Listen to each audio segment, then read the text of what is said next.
नमस्कार. तुम्हा सर्वांचं क्लिअर कट लॉ चॅनलवरती स्वागत आहे. आजच्या ह्या व्हिडिओमध्ये डायव्हॉर्स आणि ॲनलमेंट ऑफ मॅरेज म्हणजेच घटस्फोट आणि विवाह रद्द ह्यामध्ये फरक काय आहे तो आपण जाणून घेऊया. घटस्फोट हा कधी घेता येतो? घटस्फोटसाठी एक महत्त्वाची कंडिशन्स म्हणजेच की जे लग्न जे आहे हे व्हॅलिड असायला पाहिजे. तर ते व्हॅलिड कधी असू शकते? तर त्यासाठी जे काही कंडिशन्स आहेत त्या म्हणजे सेक्शन 5 आणि section 7 of Hindu marriage act ह्यामध्ये दिलेले आहेत. जर ह्या कंडिशनची पूर्तता करून दोन हिंदूंमध्ये विवाह झाला तर त्याला आपण व्हॅलिड मॅरेज असे म्हणतो. आणि कालांतराने जर त्यांच्यामध्ये जर काही बिनसलं किंवा त्या दोघांना विभक्त व्हायचं असेल तर अशा वेळेला ते under section 13 of Hindu marriage act जे की डायव्होर्ससाठी आहे त्या प्रोव्हिजन अंतर्गत पती आणि पत्नी हे दोघंही डायव्होर्ससाठी पिटिशन्स फाईल करू शकतात. त्यामध्ये काही ग्राउंड्स दिलेले आहेत. उदाहरणार्थ क्रुएलिटी, डेझर्शन्स, ॲडल्टरी इत्यादी ह्या ग्राउंड्स अंतर्गत ते डायव्होर्सची पिटिशन दाखल करू शकतात. ज्या वेळेला ही डायव्होर्सची पिटिशन्स कोर्टासमोर दाखल केली जाते त्यावेळेला कोर्ट हे प्रिझ्युम करते की त्यांचं जे लग्न आहे हे व्हॅलिड लग्न आहे आणि त्यांनी जे काही ग्राउंड्स जे दाखल केलेले असतील त्या ग्राउंड्सवरती ज्या वेळेला कोर्ट हे डायव्होर्सची डिग्री पास करते तेव्हापासून त्यांचा हा घटस्फोट म्हणजेच ते विभक्त होतात. त्यानंतर ॲनलमेंट ऑफ मॅरेज म्हणजेच काय? तर ते समजण्या अगोदर आपण वॉइड आणि वॉइडेबल मॅरेज काय ते समजूया. वॉइड मॅरेज म्हणजेच काय? तर वॉइड मॅरेज हे असं लग्न असते की ते कायद्याच्या नजरेमध्ये कधी अस्तित्वातच नसते. तर त्या 3 कंडिशन्स असतात की ज्या ह्या 3 कंडिशन्सचं जर कॉन्ट्राव्हेशन्स करून जर लग्न झालं तर ते लग्न वॉइड असते. त्या 3 कंडिशन्स कोणत्या? तर पहिली कंडिशन्स म्हणजे ज्या वेळेला लग्न करतात त्यावेळेला त्यांची पहिली पती किंवा पत्नी हे जिवंत असता कामा नये किंवा त्यांचा डिव्होर्स झालेला असावा. दुसरं म्हणजेच ते सपिंदा रिलेशनशिपमध्ये असता कामा नये. सपिंदा रिलेशनशिप म्हणजेच काय? तर वडिलांच्या कुळातील 5वी पिढी आणि आईच्या कुळातील 3री पिढी ह्या पिढ्यांमध्ये लग्न करता येत नाही. तिसरं म्हणजेच प्रोहॅबिटेड रिलेशनशिप. प्रोहॅबिटेड रिलेशनशिप म्हणजेच जवळील रक्तसंबंधातील नाते ह्यामध्ये लग्न करता येत नाही. परंतु जर का त्या व्यक्तींच्या कस्टममध्ये जर अशी लग्न जर व्हॅलिड असतील तर असं लग्न हे गृहीत मानलं जाते. परंतु इतर कंडिशन्समध्ये अशी लग्न ही वॉइड मानली जातात.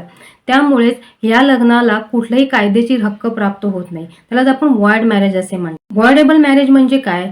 तर वॉइडेबल मॅरेज म्हणजेच लग्नानंतर नपुसकतेमुळे जर त्यांच्यामध्ये कुठलेही फिजिकल रिलेशनशिप झालं नसेल. दुसरं म्हणजे जे कन्सेंट म्हणजे जी लग्नासाठी जी संमती असते ती संमती देण्यासाठी त्याची मानसिकता नसेल म्हणजेच तो अनसाउंड ऑफ माइंड असेल किंवा त्याला मानसिकते म्हणजेच इन्सॅनिटीचे अटॅक्स येत असतील.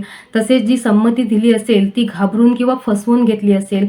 दुसरं म्हणजेच लग्नाच्या वेळेला पत्नी ही दुसऱ्या व्यक्तीकडूनच गरोदर असेल तर अशा वेळेला ज्या व्यक्तीला ह्या लग्नासाठी जो आक्षेप आहे त्यावेळेला तो कोर्टासमोर ते लग्न रद्द करण्यासाठी जाऊ शकतो आणि त्यासाठी काही एक विशिष्ट कालावधी दिलेला आहे. त्या कालावधीमध्येच म्हणजेच त्या पिरियड ऑफ लिमिटेशन्समध्येच ही जी पिटिशन असते ती दाखल करावी लागते. त्यालाच आपण वॉइडेबल मॅरेज असे म्हणतात. वॉइडेबल मॅरेज म्हणजेच का? तर हे जे लग्न आहे हे कायद्याच्या नजरेमध्ये अस्तित्वात आहे जोपर्यंत ज्या पक्षकाराला या कंडिशन्सवरती किंवा ह्या ज्या काही घटना आहेत ह्या घटनेंवरती जर त्याला काही आक्षेप नसेल तर अशा वेळेला हे लग्न हे ग्राह्य मानलं जाते. तर ह्या वॉइड अँड वॉइडेबल मॅरेजमध्ये ज्या लोकांना किंवा ज्या पक्षकारांना आक्षेप असेल ते कोर्टासमोर त्यांचं जे लग्न आहे ते लग्न हे कॅन्सल करण्यासाठी पिटिशन दाखल करू शकतात की ते त्यांचं जे लग्न आहे हे एक तर हे वॉइड आहे किंवा वॉइडेबल आहे. परंतु यामध्ये देखील एक महत्त्वाचा फरक आहे. वॉइड मॅरेजमध्ये जस्ट फॉर्मॅलिटी असते. तुम्हाला डिक्लेरेशनला जाण्यासाठी गरज नाही. म्हणजे त्यामध्ये जे तुमचं जे लग्न आहे ते कायद्याच्या नजरेमध्ये कधी अस्तित्वातच नसते. परंतु वॉइडेबल मॅरेज हे जे लग्न आहे ते कायद्याच्या नजरेमध्ये अस्तित्वात असते जोपर्यंत ते कोर्टा थ्रू डिक्लेअर केलं जात नाही तिथपर्यंत. तर जेव्हा अशी पिटिशन्स कोर्टासमोर दाखल केली जाते त्यावेळेला कोर्ट हे जे लग्न जे झालेलं असते त्यांनी जे ग्राउंड्स असतात वॉइड किंवा वॉइडेबल ह्या ग्राउंड्सवरती ते लग्न हे रद्द केलं जाते. त्यालाच आपण ॲनलमेंट ऑफ मॅरेज असे म्हणतात. तर डायव्होर्स आणि ॲनलमेंट ऑफ मॅरेज नंतर जे पक्षकार असतात त्यांचं स्टेटस काय असते? तर डायव्होर्समध्ये त्यांना आपण घटस्फोटित व्यक्ती असे म्हणतो आणि ॲनलमेंट ऑफ मॅरेजमध्ये आपण त्यांना सिंगल किंवा अनमॅरिड असे म्हणतात.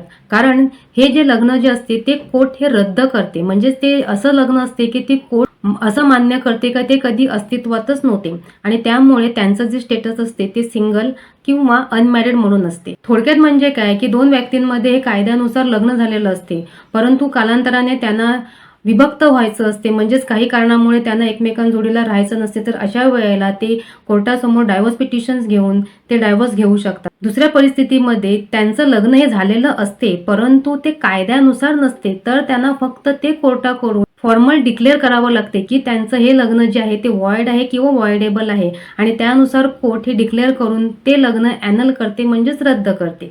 जर तुम्हाला हा व्हिडिओ आवडला असेल तर लाईक, शेअर आणि सबस्क्राईब नक्की करा.